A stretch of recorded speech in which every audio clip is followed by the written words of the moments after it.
I'm pretty sure when the first thing you see in the video is Jay Onrait and Dan O'Toole dropping a ceremonial puck in a Fortnite jersey, it's going to be a pretty fun week in the WHL. Let's jump right into it. The CIBC Canada Russia series took to the WHL this week. Unfortunately, due to my terrible scheduling, I didn't get to catch any of the games, but the highlights I got to see. And in the first game, you got to see Bowen Byram and Kalen Addison, arguably two of the better defenders in the entire league, get some goals. Addison's coming in OT. It was a beautiful goal. But hopefully, I really expected after a game like that, you know, Byram, come back to Vancouver, maybe do some of that. You scored. I don't know. Hopefully it sends him back to Vancouver with some confidence though. And in the second game, we got to see something that you probably won't see very often, a double shootout to decide the actual series. And in the first game, or just during the game there, Nolan Foote caught himself 2 goals, and Russia ended up tying it pretty late there to send it to OT and then into a shootout. But anyways, in that shootout, Russia ended up winning, but because they won that, they had to do another shootout, and in that shootout, it ended up going distance. I think it went into 7 rounds, but Nolan Foote scored in the first round of the shootout. He was also the one who ended the shootout, pretty much notching himself 4 goals that night, if you want to put it that way. Great night for the Tampa Bay Lightning draft pick. Someone who did not have a good night on Remembrance Day though was Pavel Novak of the Kelowna Rockets. I was actually at this game, and honestly, from my point of view, it looked harsh. Pavel Novak has been given an 8-game suspension for his board on Karel Sopatik on the Blazers. Sopatik is going to end up missing 8 weeks after he dislocated his shoulder. It was a pretty nasty injury, and I understand why the WHL has to lay out a suspension like that, but I even felt 8 games was a bit much, but I see what they're getting at. I really thought it was kind of a bit somewhat cheap, especially since Novak is an import player, and he definitely did not mean to do that. But anyways, there's nothing I can do. It's already happened. Novak is just going to have to accept it. This was a funny one. I came home on Saturday night to find so many upsets. You had the Regina Pats securing a victory royale in their Fortnite jerseys over the Prince Albert Raiders of all teams.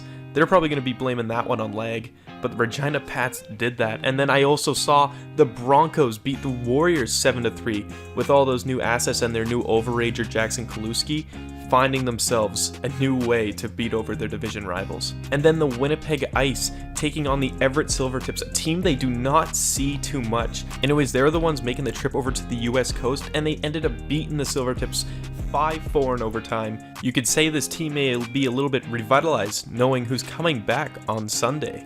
That's right, Peyton Krebs is finally back to skating, finally back playing with Winnipeg ICE. Signed his ELC this weekend with the Vegas Golden Knights and made a return for the Ice, where he notched up 1 assist in a game against Portland. It was a pretty nice pass, but unfortunately, they were not able to overcome Jake Greicius and the Winterhawks. Give him some time though, I'm pretty sure he'll gel right back into it. The Brandon Wheat Kings are starting to look like a more deadly team every single week, especially with that deadly power play driven by Luca Berzan, Cole Reinhart, and Ben McCartney.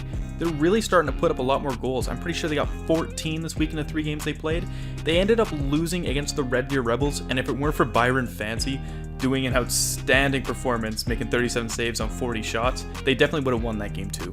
The Edmonton Oil Kings and their young core are finally starting to hit some speed bumps in this season. They lost all 3 games this week, 2 in regulation, 1 in overtime, or actually in a shootout against Brandon.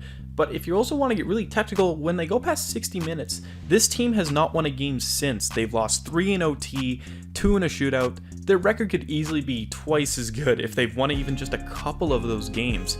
I'm telling you, the poise on this team with all these young guys, it will get better. And even though this team is doing really well, I would still love to see them produce a little bit more past 60 minutes. They lost arguably their top goalie Sebastian Cosa in a game against Tri-City this week after he took a shot to the collarbone, but it may only be a minor setback. He may be set to play in Prince George next week.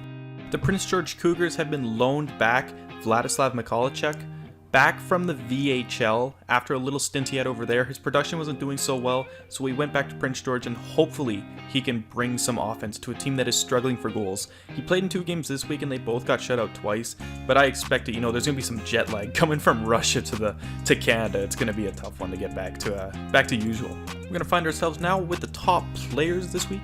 Number 1, we're gonna start off with Nolan Foote for his heroics for Team WHL in the Russia series there. Number 2, we're gonna have Cole Reinhart on Brandon, 7 points and 5 goals this week. a big part of the offensive dynamo that they have going there in Brandon so far. And then Jackson Kulewski on Swift Current, his brand new team, made such a quick impact. And although Swift Current may have played one game this week, that team was looking far better than they ever have before. And if we're going to get into top teams here, we're going to talk about the Spokane Chiefs, the Broncos. I got them there. They looked like a team that game. The Winnipeg ICE, you know, they got Krebs back there. They were looking a lot better. That game up against Portland was a bit of a bump, but I expect them to go full force later on. And then, of course, the Brandon Wheat Kings. It was a great week of hockey. We just had a lot of unexpected turns. We had Krebs coming back. It was just a fun overall week. And I hope you guys enjoyed this episode, and I'll see you guys in the next one. Bye-bye.